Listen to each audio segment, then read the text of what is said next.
ബിഹാ, അതുമൂലം നിങ്ങൾ അവനെ വിളിച്ചു പ്രാർത്ഥിക്കുക. വദറുല്ലദീന യുൽഹിദൂന ഫീ അസ്മാഇഹി, അല്ലാഹുവിന്റെ നാമങ്ങളെ നിഷേധിക്കുന്ന ആളുകളെ വിട്ടുകളയുക എന്ന് പറഞ്ഞാൽ അള്ളാഹുവിന്റെ നാമഗുണ വിശേഷണങ്ങളെ അംഗീകരിച്ച് അതിനെ മുൻനിർത്തിക്കൊണ്ട് അള്ളാഹുവിനോട് പ്രാർത്ഥിക്കാം. നോക്കൂ നിങ്ങൾ, എത്ര പ്രസക്തമാണ് ആ ഹദീസ്. സ്വർഗം തരാൻ അവൾ, സ്വർഗം തരാൻ. ഇന്നലില്ലാഹി തിസ്അതൻ വതിസ്ഈന ഇസ്മൻ, അള്ളാഹുവിന് 99 നാമങ്ങളുണ്ട്. ഒന്നും കൂടി മനസ്സിലാക്കി തരാണ്. മിഅ 100, മിഅതൻ 100 ഇല്ല വാഹിദ, 100ന് ഒന്നൊഴികെ അങ്ങനെ 99 നാമങ്ങളുണ്ട്. മൻ അഹ്സാഹ ദഖലൽ ജന്ന, അതിനെ ആരെങ്കിലും ക്ലിപ്തപ്പെടുത്തിയാൽ അവൻ സ്വർഗത്തിൽ പോയി എന്നാണ്. ഈ ഹദീസിനെ വ്യാഖ്യാനിച്ച് പണ്ഡിതന്മാർ പറഞ്ഞ കാര്യം ഒന്ന് മനപ്പാടമാക്കുക. അള്ളാഹുവിന്റെ 99 നാമങ്ങളും മനപ്പാടമാക്കുക. ആ മനപ്പാടമാക്കുന്നവൻ ഈ സ്വർഗപ്രവേശനത്തിന് അർഹനാണെന്ന്. രണ്ടാമത് പറഞ്ഞ് അതിന്റെ ആശയങ്ങളെ ഗ്രഹിക്കുക. ഓരോന്നും എന്തൊക്കെയാണോ അള്ളാഹുവിന്റെ നാമങ്ങളിൽ പറഞ്ഞത്, വലിയ വലിയ ഗ്രന്ഥങ്ങൾ രചിക്കപ്പെട്ട സഹോദരങ്ങളെ, അള്ളാഹുവിന്റെ ഓരോ നാമങ്ങളെക്കുറിച്ചും ഖുർആനിലും ഹദീസിലും വന്ന വിശദീകരണങ്ങൾ കാണാൻ പറ്റും. അതേപോലെ തന്നെ അതുമൂലം അള്ളാഹുവോട് പ്രാർത്ഥിക്കുക. യാ ഹയ്യു യാ ഖയ്യൂം ബിറഹ്മതിക അസ്തഗീസു, യാ ഹയ്യു യാ ഖയ്യൂം, എല്ലാം നിയന്ത്രിക്കുന്നവനെ, എന്നെന്നും ജീവിച്ചിരിക്കുന്നവനെ, ബിറഹ്മതിക അസ്തഗീസ്, നിന്റെ കാരുണ്യം കൊണ്ട് ഞാൻ നിന്നോട് സഹായം തേടുന്നു എന്ന് അള്ളാഹുവോട് പ്രാർത്ഥിക്കുക. പെട്ടെന്ന് ഉത്തരം കിട്ടുന്നതാണ്. ലാ ഇലാഹ ഇല്ലാ അൻത സുബ്ഹാനക ഇന്നി കുന്തു മിനൽ ളാലിമീൻ. യൂനുസ് നബി വിളിച്ചത് അങ്ങനെയാണ്. അള്ളാഹുവേ നീ അല്ലാതെ ആരാധ്യനില്ല എന്ന് പറഞ്ഞുകൊണ്ടാണ് യൂനുസ് നബി അലൈഹിസ്സലാം പ്രാർത്ഥിച്ചത്. അള്ളാഹുവിന്റെ നാമഗുണ വിശേഷണങ്ങളെ മുൻനിർത്തിക്കൊണ്ട് അള്ളാഹുവോട് പ്രാർത്ഥിക്കുക. അതേപോലെ തന്നെ സഹോദരങ്ങളെ, അത് ശരിയായ അർത്ഥത്തിൽ അതിന്റെ പൂർണ്ണ ആശയത്തോടുകൂടെ നമ്മൾ വിശ്വസിക്കാനാണ്. അതിന്റെ പ്രയോജനങ്ങൾ പണ്ഡിതന്മാർ എണ്ണി പറയുന്നത്. ഒന്നാമത്തെ പ്രയോജനം നമ്മുടെ വിശ്വാസം വർദ്ധിക്കും. അള്ളാഹിനെ കുറിച്ച് ശരിക്കും അറിയുമ്പോൾ, അള്ളാഹുവിന്റെ ഗുണങ്ങളെയും വിശേഷണങ്ങളെയും കുറിച്ച് അറിയുമ്പോഴാണ് അള്ളാഹുവിനെ കുറിച്ച് ശരിക്കും മനസ്സിലാവുക. അപ്പൊ അള്ളാഹുവിന്റെ വിശ്വാസം നമുക്ക് വർദ്ധിക്കും. അതേപോലെ തന്നെ നമ്മുടെ മനസ്സിന്റെ വിശ്വാസത്തിന്റെ ശക്തി ദൃഢീകരിക്കാൻ അതുകൊണ്ട് പറ്റുന്നതാണ്. അതേപോലെ മനസ്സിന് സമാധാനം കിട്ടുന്നതാണ് ഓരോ വിശേഷണങ്ങളും. നിങ്ങൾ ആലോചിച്ച് നോക്കൂ, നിങ്ങൾ അള്ളാഹു ഗഫൂറാണ്, അള്ളാഹു എല്ലാം പൊറുക്കുന്നവനാണ്. അതൊക്കെ ഒരു വല്ലാത്ത സമാധാനം കിട്ടുന്ന കാര്യമല്ലേ സഹോദരങ്ങളെ. ഇന്നൊരു സ്ഥലത്ത് ഞാൻ പ്രസംഗിക്കാൻ പോയി. പ്രസംഗം കഴിഞ്ഞ് ഇറങ്ങിയതിന് ശേഷം കുറേ സമയം ഒരാൾ കാത്തു നിന്നിട്ട് എന്നോട് പറഞ്ഞു, ഈ നിമിഷം വരെ ഞാൻ തിന്നതിലൊക്കെ ഹറാമുണ്ട്, ഞാൻ പ്രവർത്തിച്ചതിലൊക്കെ തെറ്റുകളുണ്ട്, പക്ഷെ ഇന്നു മുതൽ ഞാനാണ് നന്നായാലോ എൻ്റെ പഴയ കാലത്തെ അവസ്ഥ എന്തായിരിക്കും എന്നാണ് അയാളൊരു സംശയമായി ചോദിച്ചത്. അയാളെ മുഖത്ത് നോക്കിയാൽ നമുക്കറിയും അയാൾ മാറാൻ തീരുമാനിച്ച് നിൽക്കുകയാണ് ഒരു ജീവിത മാറ്റത്തിന് വേണ്ടി. പടച്ചോൻ എല്ലാം പൊറുക്കുന്നവനാണെന്നുള്ള വാക്കിന്റെ അതിന്റെ മഹത്വം ഹൃദയത്തിൽ തട്ടുമ്പോൾ പടച്ചോൻ അതാ പറഞ്ഞു, കുലിയാ ഇബാദിയല്ലദിന അസ്റഫു അലാ അൻഫുസിഹിം. എവിടെ പറഞ്ഞു?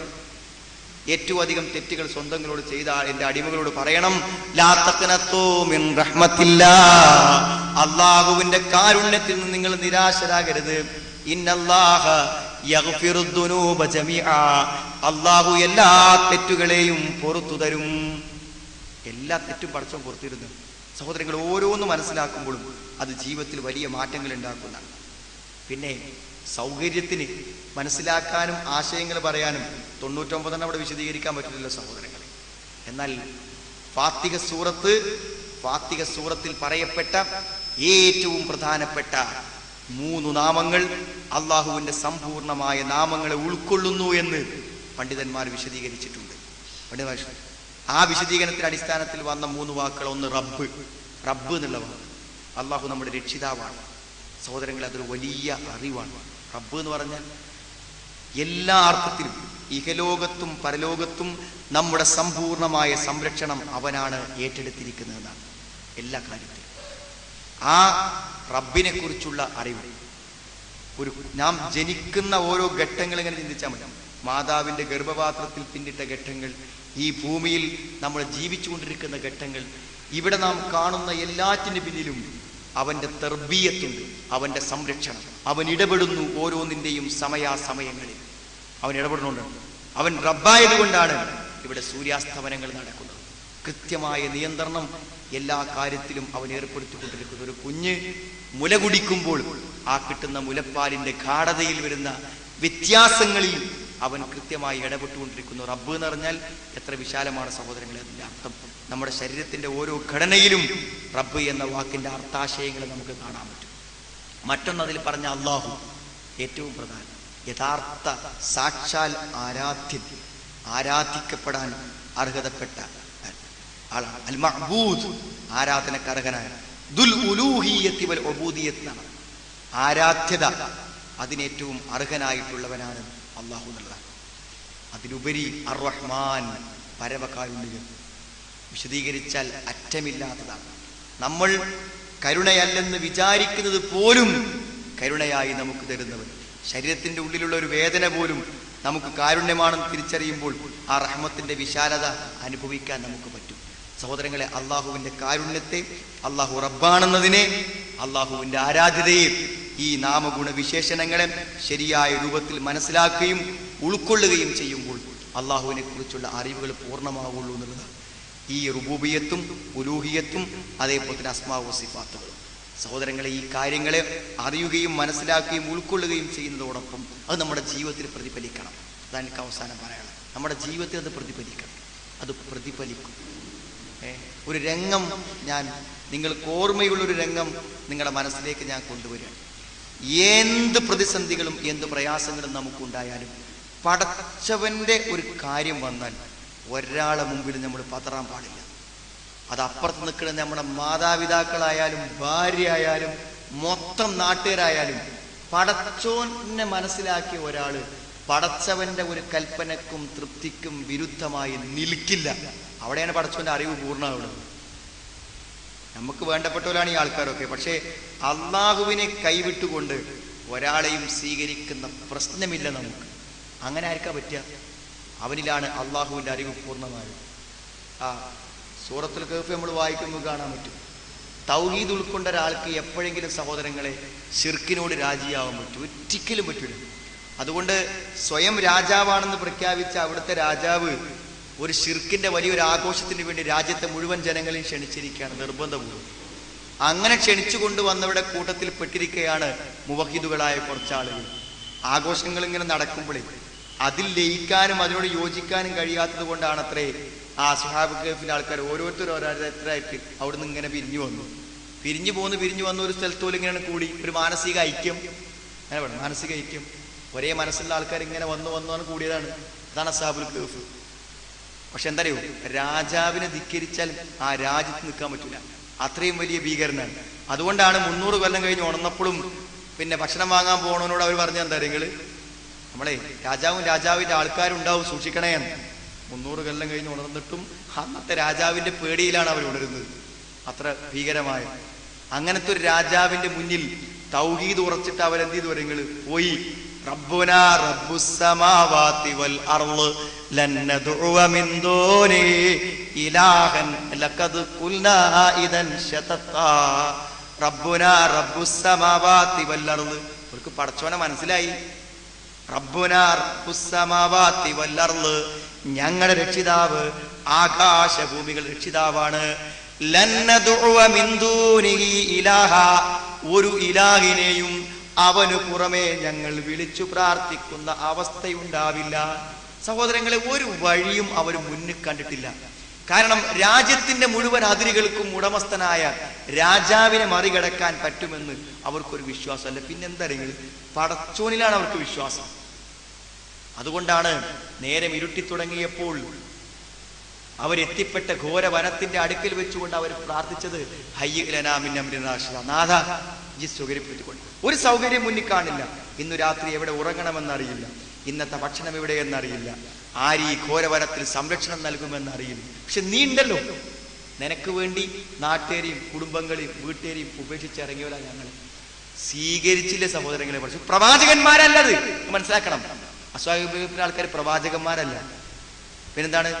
അള്ളാഹുവിൻ വിശ്വസിച്ച തൗഹീദ് ഉൾക്കൊണ്ട അള്ളാഹനെ മനസ്സിലാക്കിയ ഒരു കൂട്ടം യുവാക്കളാണ്. ഇന്നഹും ഫിത്യത്തുൻ ആമനൂ ബിറബ്ബിഹിം, ഇന്നഹും ഫിത്യത്തുൻ ആമനൂ ബിറബ്ബിഹിം വസിദ്നാഹും ഹുദാ. അവരൊരു കൂട്ടം ചെറുപ്പക്കാരാണ്. എന്താണ് അവിടെ പ്രത്യേകത? ആമനൂ ബിറബ്ബിഹിം, അവിടെ റബ്ബിൽ അവർ വിശ്വസിച്ചിരിക്കുന്നു. അതവരുടെ പ്രത്യേകത. സഹോദരങ്ങളെ, എന്താ പടച്ചോണ്ട് അവർക്ക് കൊടുത്തു? 300 കൊല്ലം ആ ശരീരം അങ്ങനെ കിടക്കുക എന്ന് പറഞ്ഞാൽ ഞങ്ങൾ ആലോചിച്ചു. 300 കൊല്ലം ഒരു 10 മാസം നമ്മുടെ വീട്ടിലെ രോഗി അനങ്ങാതെ കിടന്നാൽ എന്ത് ചെയ്യണ അവസ്ഥ ചിന്തിച്ചാൽ മതി. 300 കൊല്ലം ഒന്നും പറ്റിയില്ല. നുകല്ലിബുഹും ദാത്തൽ യമീനി വദാത്ത ശിമാലി, അങ്ങോട്ടും ഇങ്ങോട്ടും ഇങ്ങനെ തിരിച്ചും മറിച്ചിട്ടു. ആ ഗുഹന്റെ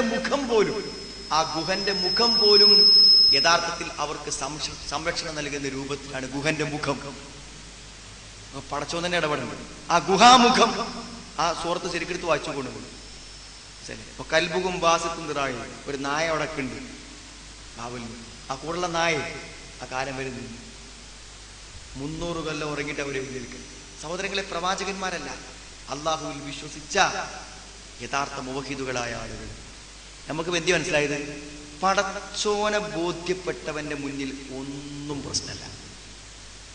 അങ്ങനത്തെ ഒരു വിധാനത്തിലേക്ക് നമ്മൾ അറിവെത്തുമ്പോഴാണ് അള്ളാഹുവിനെ കുറിച്ചുള്ള അറിവ് പൂർണ്ണമാവുള്ളൂ. അത് പ്രവൃത്തിപഥത്തിൽ വരണ്ടേ, അപ്പോഴല്ലേ ബോധ്യമുള്ളൂ. രണ്ടാമത് അള്ളാഹുവിനെ ബോധ്യപ്പെട്ടവന് ഉണ്ടാവേണ്ട മറ്റൊരു കാര്യം എന്താ പറയുക സഹോദരങ്ങളെ? ജീവിത വിശുദ്ധിയാണ്. ഞാൻ പറഞ്ഞത്, എന്ത് പ്രേരണകളും എന്ത് പ്രചോദനങ്ങൾ വെച്ച് നമ്മൾ തെറ്റുകൾ ഒഴിവാക്കിയാലും തെറ്റുകളിൽ നിന്നും സ്വകാര്യതകളെയും പൂർണ്ണമായി ശുദ്ധീകരിക്കാൻ പറ്റൂല. കാരണം ഭാര്യ പോലും അറിയാതെ നമുക്ക് തെറ്റ് ചെയ്യാൻ പറ്റും. അപ്പൊ ആൾക്കാർ കാണുന്നതാണ് പ്രശ്നം എന്നുണ്ടെങ്കിൽ തെറ്റ് ചെയ്യാതിരിക്കേണ്ട ഒരു ആവശ്യമല്ല. ആൾക്കാരറിയാതെ തെറ്റ് ചെയ്യാൻ പറ്റും സഹോദരങ്ങളെ. നമ്മുടെ സമ്പാദ്യങ്ങൾ ആളുകൾ നമ്മൾ തെറ്റായി സമ്പാദിക്കുന്ന അറിഞ്ഞു പോകുന്നുള്ള പേടിയാണെങ്കിൽ ആളുകൾ അറിയാതെ തെറ്റായ സമ്പാദ്യങ്ങൾ ഉണ്ടാക്കാൻ കഴിയും. സമ്പൂർണമായും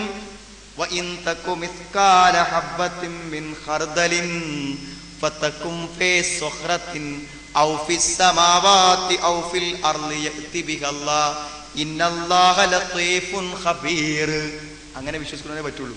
ഒരു കടുകുമണിയുടെ അംശം ഉണ്ടെങ്കിലും അത് എവിടെ കൊണ്ടുപോയി വെച്ചാലും പടച്ചോ നാളെ പരലോകത്ത് കൊണ്ട് തിരിച്ച് തന്നെ അതിന്റെ പേരിൽ വിചാരണ ചെയ്യും എന്ന് ബോധ്യമുണ്ടെങ്കിൽ ചെയ്യൂല സഹോദരങ്ങളെ, ചെയ്യൂല.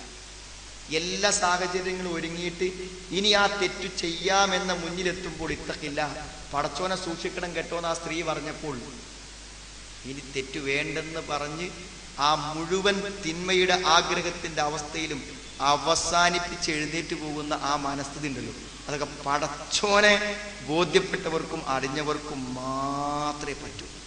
ജീവിതത്തിൽ ആ അറിവ് പൂർണ്ണമാകുന്ന രംഗങ്ങളാണ് ഞാൻ പറഞ്ഞത്. പടച്ചോന്റെ ഒരു കാര്യം വന്നാൽ നമുക്കാരും പ്രശ്നമല്ല.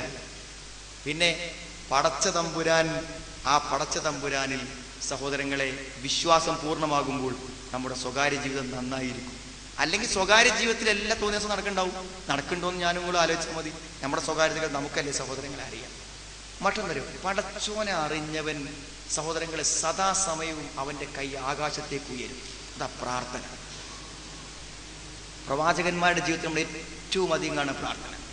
വിശ്വാസം പൂർണ്ണത്തിൽ പ്രാർത്ഥിക്കാൻ തോന്നൂല, ഒരിക്കലും തോന്നൂല. ഹൃദയാന്തരാളങ്ങളിൽ അള്ളാഹുവിനെ കുറിച്ചുള്ള അറിവ് പൂർണ്ണമായവര് ജീവിതത്തിൽ എന്ത് ചെയ്യുമ്പോഴും അവന്റെ ആദ്യത്തെ അവലംബം പ്രാർത്ഥനയ്ക്കാരാണ്. അതുകൊണ്ടാണ് ഇത്രയധികം പ്രാർത്ഥനകൾ എനിക്കും നിങ്ങൾക്കും പഠിപ്പിക്കപ്പെട്ടത്.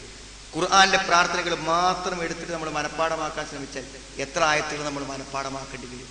സഹോദരങ്ങളെ, പ്രാർത്ഥിക്കണം. അള്ളാഹുവിൻ്റെ അറിവ് ഹൃദയാന്തരാളങ്ങളിലുള്ളവൻ്റെ ഏറ്റവും വലിയ പ്രതീക്ഷയാണ് പ്രാർത്ഥന. അതേപോലെ അള്ളാഹുവിനെ അറിഞ്ഞവരിൽ ഉണ്ടാവേണ്ട മറ്റൊരു ജീവിത പ്രതികരണമാണ് അള്ളാഹുവിലേക്ക് അടുക്കാനുള്ള ശ്രമം. അതാണ് അടുക്കുക. അള്ളാഹുവിലേക്ക് ഇങ്ങനെ അടുക്കുക, ഓരോ ദിവസവും അടുക്കുക. നല്ല തെറ്റുകളിൽ നിന്നും ഇങ്ങനെ അകലുക, നന്മകൾ ഇങ്ങനെ വർദ്ധിപ്പിക്കുക. ഒരു സുന്നത്ത് അധികം നിസ്കരിക്കുമ്പോൾ, ഒരു സദക്ക അധികം കൊടുക്കുമ്പോൾ, ഒരു തസ്ബീഹ് അധികം പറയുമ്പോൾ, ഒരു നന്മ അധികം വിചാരിക്കുമ്പോൾ അള്ളാഹുവിലേക്ക് അടുക്കുക എന്നാണ്. അള്ളാഹുവിലേക്ക് അടുത്ത് പൂർണ്ണമായി കഴിഞ്ഞാൽ അവൻ്റെ കണ്ണ് ഞാനാവും, അവൻ്റെ കാത് ഞാനാവും എന്ന് പറഞ്ഞാൽ എന്താ സഹോദരങ്ങളെ? അവൻ്റെ സമ്പൂർണ്ണ സംരക്ഷണം നമുക്ക് ലഭിക്കും. അതുകൊണ്ട് അള്ളാഹുവിനെ അറിയാം. ഞാൻ തുടക്കത്തിൽ പറഞ്ഞ മാതിരി ജീവിതത്തിൽ എന്താ വേണ്ടത് അത് പടച്ചോനെ നിന്ന് കിട്ടുക. പടച്ചോനല്ലേ നമ്മൾ അറിയേണ്ടത് സഹോദരങ്ങളെ. പടച്ചോനെ ശരിക്കും മനസ്സിലാകാത്തവൻ്റെ ജീവിത പ്രതിസന്ധികൾ അരച്ച മതി. എല്ലാം പേടികരം. എല്ലാത്തിൻ്റെയും പരിഹാരമായ അള്ളാഹുവിനെ ഉൾക്കൊള്ളാത്തവന് എല്ലാം പ്രതിസന്ധികളായി ജീവിതത്തിൽ അവശേഷിക്കും. അവൻ്റെ ജീവിതത്തിൻ്റെ ഭയാനകത എന്ന് കാണുന്നത്, അവൻ്റെ മനസ്സിൻ്റെ വെപ്രാളം ചിന്തിച്ചു നോക്കും നിങ്ങൾ സഹോദരങ്ങളെ. അള്ളാഹുവിനെ കുറിച്ച് അള്ളാഹുവും റസൂലും പരിചയപ്പെടുത്തുന്ന മുഴുവൻ അർത്ഥത്തിൽ നമ്മൾ അറിയാം. ആ അറിവ് നമ്മളിൽ എത്തിയെങ്കിൽ ഞാൻ അവസാനം പറഞ്ഞ അനുഭവങ്ങളായി അതിനെ പരിവർത്തിപ്പിക്കുക. എനിക്കൊന്നും കൂടെ പറയാം. അള്ളാഹുവിലേക്ക് ക്ഷണിക്കുക. ആൾക്കാർക്കൊരു തെറ്റിദ്ധാരണയുണ്ട്. നമ്മൾ വിളിക്കേണ്ട മുജാഹിദ് പ്രസ്ഥാനത്തേക്കല്ല സഹോദരങ്ങൾ, സലഫി പ്രസ്ഥാനത്തേക്കല്ല, നമ്മുടെ പണ്ഡിതന്മാരിലേക്കല്ല. പിന്നെ ആരിലേക്ക് ക്ഷണിക്കുന്നത്? അള്ളാഹുവിലേക്ക്, പടച്ചോനിലേക്ക് നിങ്ങൾ വരും. ഇതാ നിങ്ങളെ സ്നേഹിക്കുന്ന, നിങ്ങളെ സംരക്ഷിക്കുന്ന, നിങ്ങളെ നാളെ വിചാരണ ചെയ്യുന്ന അള്ളാഹുവിനെ നിങ്ങൾ അറിയും, അവനെ സൂക്ഷിക്കും, അവൻ നിങ്ങളെ കാണുന്നു, അവനെ മാത്രം ആരാധിക്കും, അള്ളാഹുവിലേക്കാണ് ക്ഷണിക്കുക. ഇന്നമാ അദുഉ ഇലല്ലാഹ്, ഞാൻ അള്ളാഹുവിലേക്കാണ് നിങ്ങളെ ക്ഷണിക്കുക. സഹോദരങ്ങളെ, നാം അറിഞ്ഞ അള്ളാഹുവിലേക്ക് ആളുകളെ ക്ഷണിക്കുക. നമ്മുടെ ഈ വിശ്വാസാനുഭവം അവർക്ക് കൂടെ ഉണ്ടാകുന്നതിന് വേണ്ടി കൂടുതൽ പഠിക്കാനും അറിയാനും നിങ്ങൾ ശ്രമിക്കണം. അള്ളാഹുവിനെ കുറിച്ചുള്ള അറിവുകൾ സഹോദരങ്ങളെ ഇവിടെ സമ്പൂർണ്ണമായി ഞാൻ പറഞ്ഞിട്ടില്ലെന്ന് നിങ്ങൾക്കറിയാം. എന്നാലും അനിവാര്യമായി അറിയേണ്ട ചില വിഷയത്തിൻ്റെ ഭാഗങ്ങളിലൂടെ ഞാൻ കടന്നുപോയിട്ടേ ഉള്ളൂ. അതുകൊണ്ട് തന്നെ വായിക്കാനും അറിയാനും ഇഷ്ടം പോലെ അവസരങ്ങൾ നമ്മുടെ മുമ്പിലുണ്ട്. നല്ല പുസ്തകങ്ങളുണ്ട്, അതേപോലെ തന്നെ നല്ല സീഡികളുണ്ട്. ഈ വിഷയത്തിൽ അത് കാണാനും വായിക്കുവാനുമുള്ള അവസരം നിങ്ങൾ പ്രയോജനപ്പെടുത്തണം എന്ന് പ്രത്യേകം ഓർമ്മപ്പെടുത്തണം സഹോദരങ്ങൾ. എല്ലാറ്റിലും നമുക്ക് സംരക്ഷണവും കാവലുമായ നാഥനിൽ പരമേൽപ്പിച്ചാൽ ജീവിതത്തിലും മരണത്തിലും പരലോകത്തിലും നമുക്ക് സമാധാന ശാന്തി ലഭിക്കും. സന്ദർഭോചിതം എന്നിലൊക്കെ പറയാം സഹോദരങ്ങളെ, ഇതൊരു വലിയ സംരംഭമാണ് ഈ വിജ്ഞാനവേദി. നമ്മളതിൽ എല്ലാവരും ഉത്സാഹത്തോടെ പ്രവർത്തിക്കണം. സാധാരണ എന്തൊരു പ്രവർത്തനവും കുറച്ച് മുന്നോട്ട് പോകുമ്പോൾ അതിന് ചെറിയൊരു പ്രയാസങ്ങൾ വരും. നമ്മൾ ഓരോ ഒരു ക്ലാസ്സിന് ഒന്നാമത്തെ വിജ്ഞാനവേദിക്ക് 100 ആൾ വന്നാൽ ആ 100 ആൾ പിറ്റേത്തെ വിജ്ഞാനവേദിക്ക് കുടുംബങ്ങളെ കൂട്ടി വന്നാൽ അത് 200, 300, 500 ആകും. ആൾ കൂടാനല്ല, ആളുകൾ കേൾക്കാൻ. ഒരു ക്ലാസ് നടന്നു, അതിൽ നമ്മൾ ഒരാളെ വിളിക്കാൻ വിട്ടുപോയാൽ ആ അറിവ് അയാൾക്ക് കിട്ടാതെ പോകും. നമ്മൾ അടുത്തിന് വിളിക്കും, പക്ഷേ ഈ ക്ലാസ് കിട്ടാതെ പോകും. അതുകൊണ്ട് നമ്മൾ ഓരോരുത്തരും ഓരോ വിജ്ഞാനവേദിയുടെ ഡേറ്റും അതിന് മുമ്പ് പ്രഖ്യാപിക്കുന്നത് കൊണ്ട് അത് നമ്മൾ നോട്ട് ചെയ്ത് ആരെ കാണുമ്പോഴും അടുത്ത വിജ്ഞാനവേദി ഇന്ന വിഷയം മസീഹു ദജ്ജാലിനെ കുറിച്ചാണ് വിഷയം, അവസാന നാളിൽ ഏറ്റവും വലിയ ഫിത്നയാണ്, അതിനെക്കുറിച്ചുള്ള അറിവ് എന്തൊക്കെ ഹദീസിലുണ്ട് എന്ന് അറിയാനുള്ള ഒരു വിവരം അന്ത്യനാളിൻ്റെ ലക്ഷണമാണ്, അന്ത്യനാളിൻ്റെ ഭയാനകൽപ്പെട്ടതാണ് മനസ്സിലാക്കാൻ നേരത്തെ നമ്മൾ ക്ഷണിച്ചു തുടങ്ങാം. ആ സമയവും സന്ദർഭവും സഹോദരങ്ങളെ അതിനുണ്ടാക്കി ആളുകളെ വിളിക്കാൻ ശ്രമിക്കണമെന്നാണ്. ഇത്തരം ഒരു നന്മയിൽ പങ്കാളികളാകുവാനും ഇത്തരം ഒരു വൈജ്ഞാനിക സദസ്സിൽ വരാനും സാധിച്ച നമ്മുടെ ഈ യാത്ര സ്വർഗത്തിൻ്റെ വഴിയിലുള്ള ഒരു യാത്രയായി അള്ളാഹു നമ്മൾ സ്വീകരിക്കുമാറാവട്ടെ. സ്വർഗത്തിലേക്കുള്ള മാർഗത്തെ നാഥ ഞങ്ങൾക്ക് നീ എളുപ്പമാക്കി തരണമേ നാഥ. എല്ലാ അർത്ഥത്തിലും ഞങ്ങളുടെ രക്ഷിതാവും യജമാനനും സംരക്ഷകനുമായ നാഥ, ജീവിതത്തിൽ ഞങ്ങൾക്ക് അനുഗ്രഹങ്ങൾ പ്രദാനം ചെയ്യുകയും ഞങ്ങളുടെ പ്രതിസന്ധികൾ ദൂരീകരിക്കുകയും നാളെ സ്വർഗത്തിന്റെ ഉടമസ്ഥരാക്കി ഞങ്ങൾ മാറ്റുകയും ചെയ്യാനും രക്ഷിതാവേ. അല്ലാഹുമ്മ ഗ്ഫിർ മുഅ്മിനീന വൽ മുഅ്മിനാത്ത് റബ്ബന സ്രിഫ് അന്നാ അദാബ ജഹന്നം ഇന്ന അദാബഹാ കാന ഗറാമ ഇന്നഹാ സാഅത്ത് മുസ്തഖറു മുഖാമ റബ്ബനാ ആതിനാ ഫിദ്ദുനിയാ ഹസന വഫിൽ ആഖിറതി ഹസനതൻ വഖിനാ അദാബന്നാർ. അൽഹംദുലില്ലാഹി റബ്ബിൽ ആലമീൻ. അല്ലാഹുമ്മ സ്വല്ലി അലാ